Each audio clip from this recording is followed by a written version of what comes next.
Okay.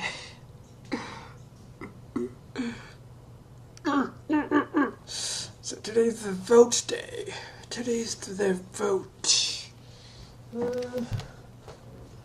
So I'm not putting too much makeup. I'm just gonna just sort of bleh, bleh. I have to go and vote. And who am I gonna vote for? Who am I gonna go vote for? I'm just gonna put some makeup on my thing there. Because I don't want those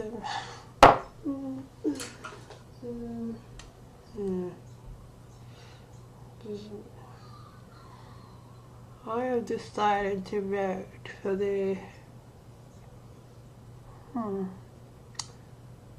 Greens. For the Greens. There's the Labour Party, which is like Democrats in the US. There's the Liberal Party, which is like the Conservatives.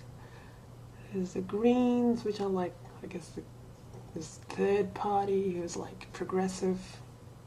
So I'm voting for the Progressive Party. So that's what I'm voting for. I'm voting for the Progressive Party.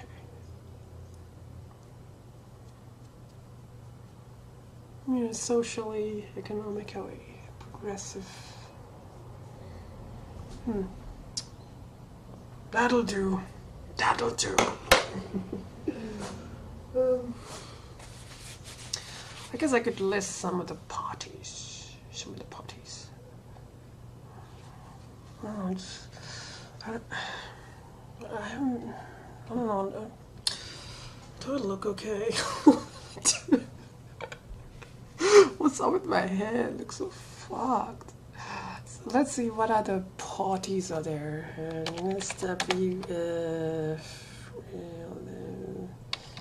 Parties. Let me see. Actually, I got this damn. I got this sort of how to vote thing. Yes, I printed it out. Usually, like when you go to vote, like there are all these people handing out stuff, but I don't want them to know, because if I pick one how to vote card, then the people know, oh, we know who this person's voting for. So there are other parties like the Australian Cyclists Party, forget about that. Animal Justice Party, that seems good. Voluntary Euthanasia Party. There's actually a party, Voluntary Euthanasia Party, enrolled. Well, I don't know if I mean, voluntary is yeah, fine, that's a good thing to have, but my mom's telling other people, her friends, who to vote for. Yeah, so I don't know. I think the Greens for me, because I think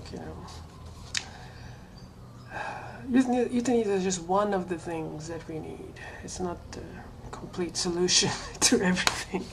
It's one of the fixes, but it's not really a cure. So. Socialist Alliance, I don't know about them, and then there's Labour, Country Labour, which is like lost. Anyway, so what the hell is this? Oh, great, I got a feedback to a comment I left. You contradicted yourself. You had to forget over it. There are studies to prove it. You're sort of playing with dolls. Here is a study on female chimps playing with dolls and nurturing by nature. We are different. Okay, we can still treat each other as equals. Well, yeah, so if female chimps are playing with dolls, like as if that shows. I mean, the weird. I left a comment about this bathroom thing. I don't leave comments these days. I don't like interacting too much, precisely for this reason, because if you leave comments, sometimes people respond with comments that are just Anyway, so yeah, just because female chimps are playing with dolls, I mean, that you can condition a chimp to play with anything. It's just, yeah, there is a maternal instinct, but that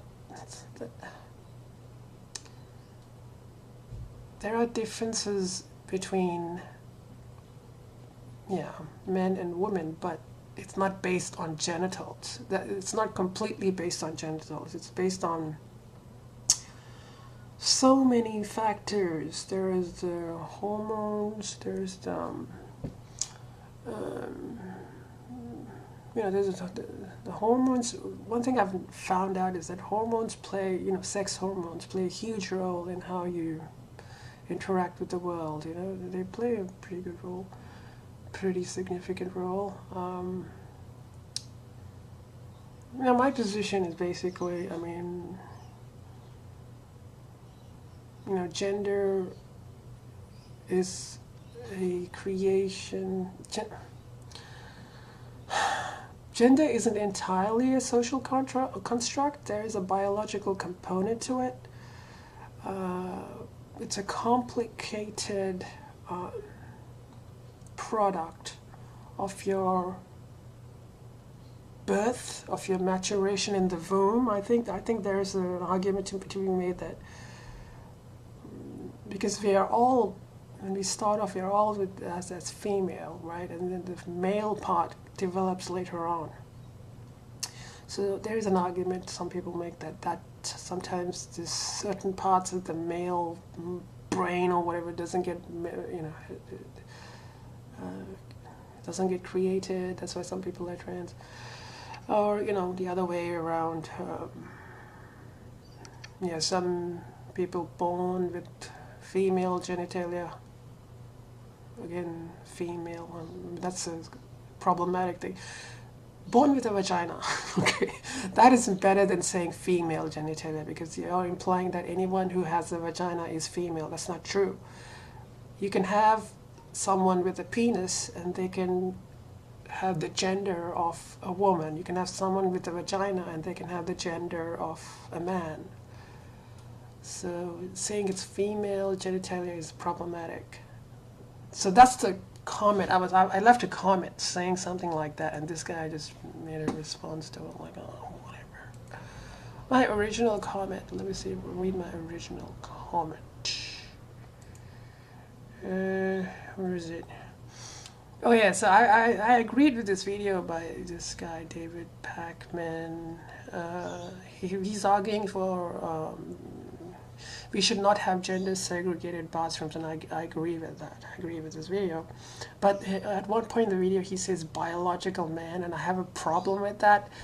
So what I said is there is no such thing as a biological man or woman, for that matter. They're human beings, and we arbitrarily put labels on them such as man, woman, along with all the social and ideological connotations those labels imply. Biology is a fact of the human organism, but men and women are not. There are differences in biology, yes, but these do not always tell us what the gender, man, woman, of a person is or should be. So the biology doesn't tell you.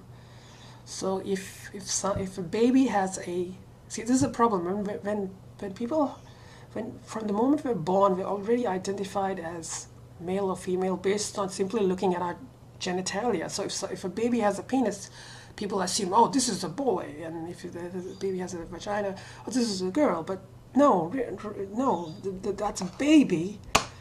The baby has a penis, but what that baby is going to grow up into, that baby could grow up into a woman. And this is something I think you have to understand that it is so conditioned that we automatically assume that a baby with a penis is a man. No, that's not really true. That baby, it's most likely statistically that baby is going to develop into a man, a gender of a man. But there are cases when that doesn't happen.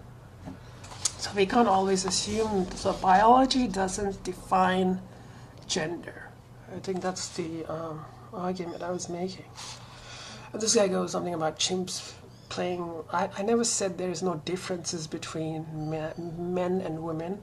My argument was that biology doesn't define gender, and he was whatever. Anyway, YouTube. Anyway, I gotta vote.